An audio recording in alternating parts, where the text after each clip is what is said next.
The Trouble with Phoenixes by Colin Gardez. I just want you to know how dreadfully sorry I am about this.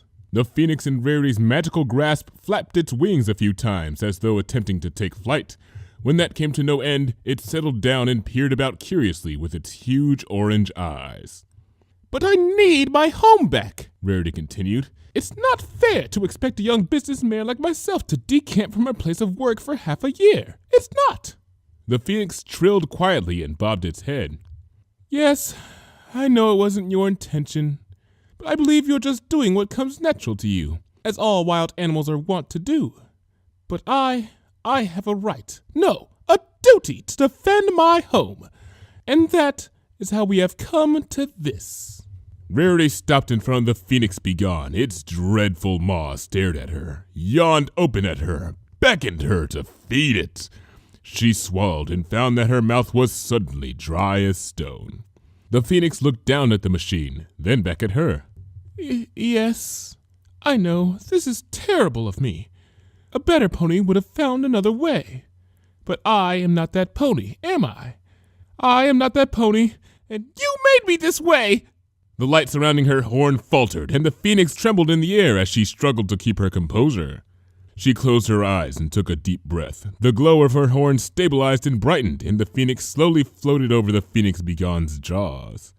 But enough talk. Now, where the hell is the on switch on this thing? Rarity! Rarity froze. Indeed, time itself seemed to freeze. Her, the phoenix, the very wind all came to a stop, and the world held its breath. This was fine. She could fix this. Twilight, she said. She slowly turned in place as she spoke. I'm sorry, I wasn't expecting company this afternoon. Oh, and Fluttershy too. Hello, dear. Hello? Fluttershy's eyes were wide and fixed on the machine behind Rarity. We were just in the neighborhood and thought we'd stop by to check on you, Twilight said. Also, what are you doing? What am I doing? What am I doing? Why, nothing, of course. Rarity waved a hoof. It's just some housework. I wouldn't expect you to understand, not being a homeowner yourself. Twilight's eyes shifted to the phoenix begone, then back to Rarity. I asked because it looks like you were about to shove a phoenix into a wood chipper.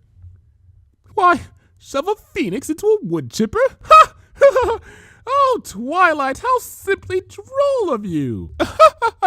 Why, the very thought. This isn't a wood chipper. It's not a wood chipper? No! Twilight took a few steps closer and bent her head to study the machine. All three were silent for a while. Eventually, Twilight spoke. Rarity, this is a wood chipper. What?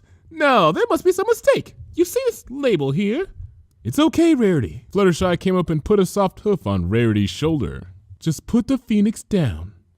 But, Rarity, put it down. Fine. I'll put it down.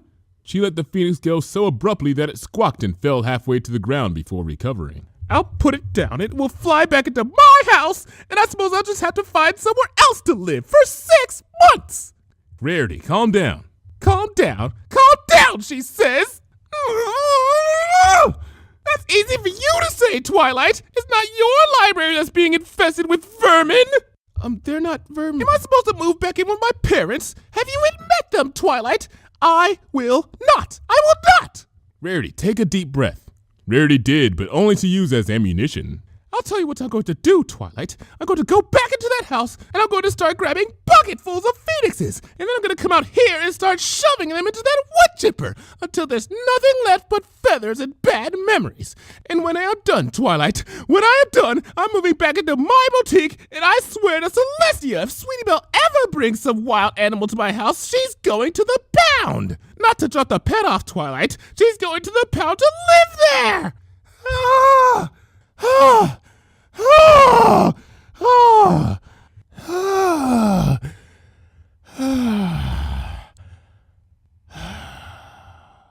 Silence, but for Rarity's ragged breathing.